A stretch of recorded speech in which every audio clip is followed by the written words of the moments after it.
എനിക്ക് ഒരു തെറ്റ് പറ്റി. ഗുരുവായൂർ അങ്ങനെ ഞാനൊരു കേക്ക് കട്ട് ചെയ്തു. അത് ഞാൻ പറഞ്ഞല്ലേ, എനിക്ക് ഈ ആചാരങ്ങളൊന്നും അറിയില്ല. എന്റെ മനസ്സിൽ ഇവർ ചോദിക്കുന്ന ഹിന്ദുക്കൾ അല്ല ക്രിസ്ത്യൻസിന്റെ ഒരു ആചാരം എങ്ങനെയാണ് ഹിന്ദു അമ്പല പരിസരത്ത് പോയിട്ട് ചെയ്യാൻ. അപ്പൊ ഞാൻ ചോദിക്കട്ടെ, ഞാൻ ഓർമ്മ വെച്ച കാലം തൊട്ട് കോമൺ ആയിട്ട് എല്ലാ മതസ്ഥരും ബർത്ത്ഡേക്ക് കേക്ക് മുറിക്കും. എനിക്കറിയില്ലായിരുന്നു ഇത് ക്രിസ്ത്യൻസിന്റെ ആചാരമാണെന്നൊന്നും. എല്ലാവരും എന്ന് വെച്ചാൽ നമ്മൾ സോഷ്യൽ മീഡിയ തുറന്നാൽ ഹിന്ദു മുസ്ലിം ക്രിസ്ത്യൻ എന്നില്ല, എല്ലാവരും കേക്ക് കട്ട് ചെയ്യുന്ന വീഡിയോ കാണും. അപ്പം ഞാൻ വിചാരിച്ചു നോർമലായിട്ട് എല്ലാവരും ചെയ്യുന്നതാണ്. പക്ഷെ അതുമേലാണ് ഇത്രത്തോളം വിഷയം എനിക്ക് വന്നത്.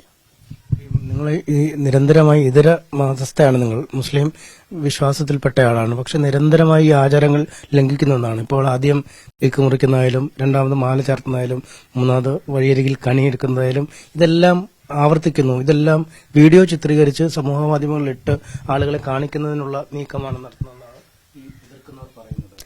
ഇല്ല, ഞാൻ സോഷ്യൽ മീഡിയയിൽ പൊതുവെ വീഡിയോസ് പോസ്റ്റ് ചെയ്യാൻ കാരണം എന്താ വെച്ചാൽ, എന്നെ ചുറ്റിപ്പറ്റിയിട്ട് എന്റെ മതസ്ഥരെന്നെ ഒരുപാട് പ്രശ്നങ്ങൾ ഉണ്ടാക്കുന്നുണ്ടായിരുന്നു. അപ്പൊ അവരുടെ മുമ്പിൽ കണ്ണനെ ഞാൻ ഉപേക്ഷിച്ചിട്ടില്ല എന്ന് കാണിക്കാൻ വേണ്ടിയിട്ട് മാത്രമാണ് ഞാനത് പോസ്റ്റ്. ഇവരെല്ലാരും പറയുന്നത് പബ്ലിസിറ്റിക്ക് വേണ്ടിയിട്ടാണ് ഞാൻ ചെയ്യുന്നത്. അങ്ങനെയെങ്കിൽ ഞാൻ ചോദിക്കട്ടെ, എനിക്കിപ്പോൾ കിട്ടിക്കൊണ്ടിരിക്കുന്ന പബ്ലിസിറ്റി അല്ലേ? എനിക്ക് ഒരുപാട് പബ്ലിസിറ്റി കിട്ടിയ ഒരാളാണ്. 2016 തൊട്ടിട്ട് എന്നെ കുറിച്ച് ന്യൂസ് വരുന്നുണ്ട്. അന്ന് തൊട്ടിട്ട് ജസ്റ്റ് ഒന്ന് ഗൂഗിൾ ജസ്ന സലീം അടിച്ചാൽ എന്റെ ഡീറ്റെയിൽ മുഴുവൻ കിട്ടും. അതെന്താ പബ്ലിസിറ്റി അല്ലേ? അപ്പൊ ഞാൻ ഇത്രയും കാലം വീഡിയോ പോസ്റ്റ് ചെയ്തിട്ടുണ്ട്. കണ്ണനെ ഞാൻ ഒഴിവാക്കിയിട്ടില്ല എന്നുള്ളത് എന്റെ മതസ്ഥരടുത്ത് തന്നെ പറയുന്നൊരു, നമ്മൾ പറയാതെ പറയൂന്ന് പറയില്ലേ, അങ്ങനെയായിരുന്നു ഞാൻ അതിനെ കണ്ടത്. അല്ലാതെ എനിക്ക് അങ്ങനെ പബ്ലിസിറ്റി കിട്ടാനാണ് എന്തൊക്കെ നമുക്ക് ചെയ്യാം. ഞാനൊരു യൂട്യൂബ് ചാനൽ തുടങ്ങി, അതൊരു പബ്ലിസിറ്റി അല്ലേ?